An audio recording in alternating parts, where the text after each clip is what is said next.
Before we start, I want to make something very clear. This video is not about attacking real estate agents and it's not shaming anyone. It's definitely not about ego. This video is about protecting sellers because one of the biggest mistakes sellers make before their home ever hits the market.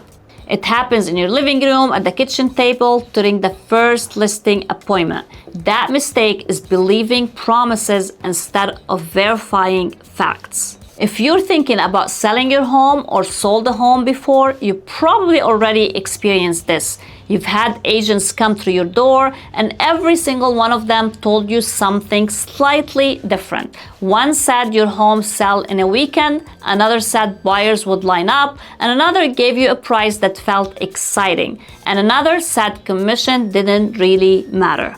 And the hardest part, they all sounded confident. So how is a seller supposed to know who is telling the truth? And this is where sellers get in trouble because confidence without proof is just marketing. Hi, my name is Rima Rafeh with eXp Realty here in Santa Clarita Valley. And today we are going to talk about something sellers don't hear enough. Why some agents promise the moon, why sellers fall for it, how that choice quietly costs you money, and most importantly, how to protect yourself by looking at what actually matters: track records, review, and real performance. So let's start with the uncomfortable truth. In real estate, some agents will do almost anything to sign a listing. They will promise a higher price than the market supports. They will downplay challenges. They will avoid hard conversation, and they will agree with everything you say. And in the moment, that feels good because selling a home is emotional, it's personal, it's tied to your future. And when someone validates your hopes, it feels reassuring. But here's the reality sellers need to understand. Some agents are more excited about getting your listing than they are about selling your home. And you may be asking why? Because a listing gives them visibility and it gives them a sign in the yard and marketing material. And it gives them leverage with buyers and it definitely gives them something to advertise even if it never sells. And that creates a dangerous misalignment because your goal is to sell your home for the best possible outcome. Their short-term goal may simply be to get the listing. And this is where overpricing comes in. Overpricing is the most common promise agents make to win a listing. And the sellers fall for it because it sounds like confidence. But overpricing is not confidence, it's avoidance. Avoidance of hard conversations. And here's what sellers need to know. Homes do not get discovered at higher prices over time. They get ignored. So the first 2 weeks on the market are the most important. That's when buyers are watching. That's when agents are bringing their strongest clients. And that's when your home has momentum. If your home is overpriced during that window, buyers don't think your home is special and they don't think the seller is realistic. And once that perception forms, it's very hard to change. Price reductions don't reset buyer psychology. They confirm suspicion. This is why homes that start too high often sell for less than they would have if they were priced correctly from day one. Now let's talk about low commission promises because this is the second way sellers get misled. Some agents promise you a higher price and a lower commission.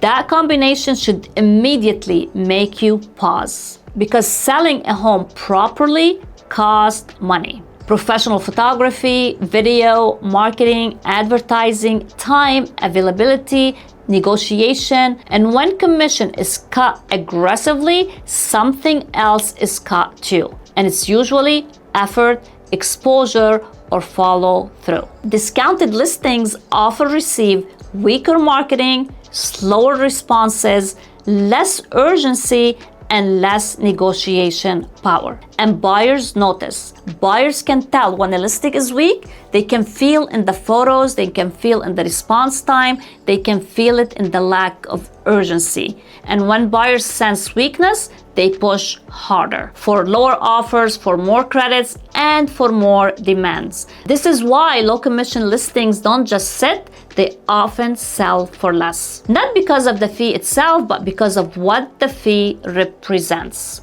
Now let's talk about the billboard effect, because this is real and sellers don't talk enough about it. For some agents, the sign in the yard is the win.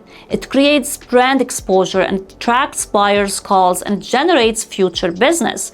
But exposure does not equal execution.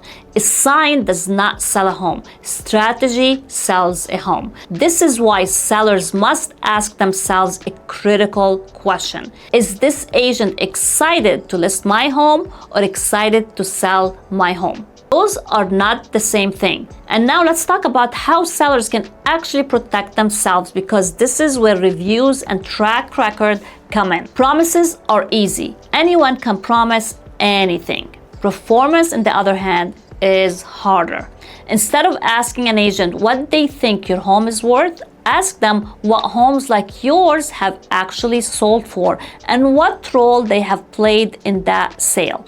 Ask them how many listings they've sold in the past year, and ask them how long their listings stayed in the market and how often their listings sell at or above asking price. And you can ask how they handle homes that don't sell in the first 2 weeks. And most importantly, read the reviews. Not just the star rating, the words. Do past clients have mentioned communication? Honestly, have they mentioned problem solving? And have they mentioned what strategy they implemented to sell their home?